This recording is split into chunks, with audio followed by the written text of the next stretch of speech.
Hi everyone, I'm going to break down how to open a brokerage account so you can start stock investing. First, you can Google what kind of stock brokerage accounts are best, so just simple stock.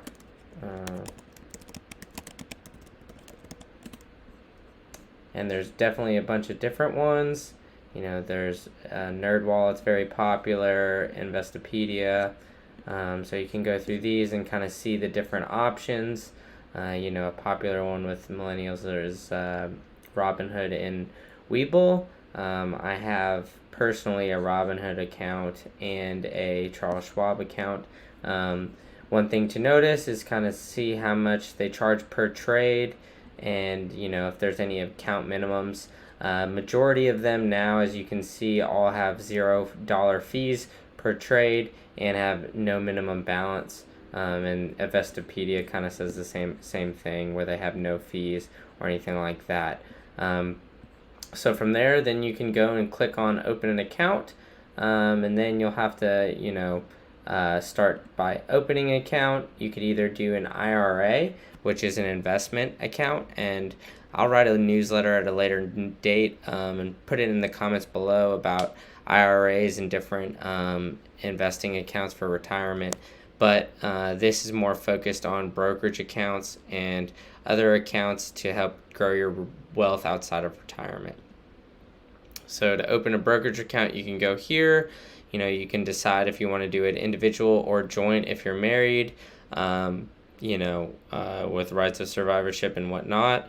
Or you could just do, individual if you're a single person, or even if you're together, you can do an individual to kind of have your own separate account to both invest in whatever you'd like. So you generally have to answer some basic questions. Then you'll need to fill out some details about yourself. So one thing you'll definitely need when you open up a brokerage account is your social security number, so make sure you have that handy.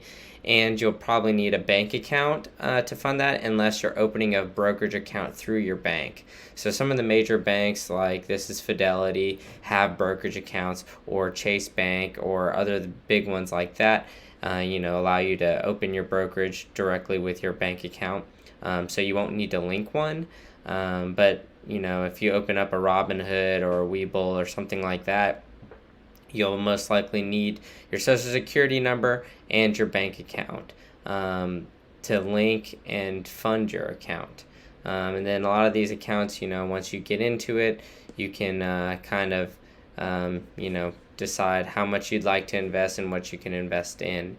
I broke down a newsletter that I'll put in the comments below of what kind of investments you can invest in a brokerage account, different stocks, bonds, and mutual funds, index funds, and ETFs.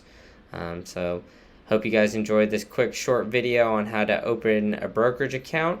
If you can like and subscribe to our channel to help us grow, that'd be great, and share with friends.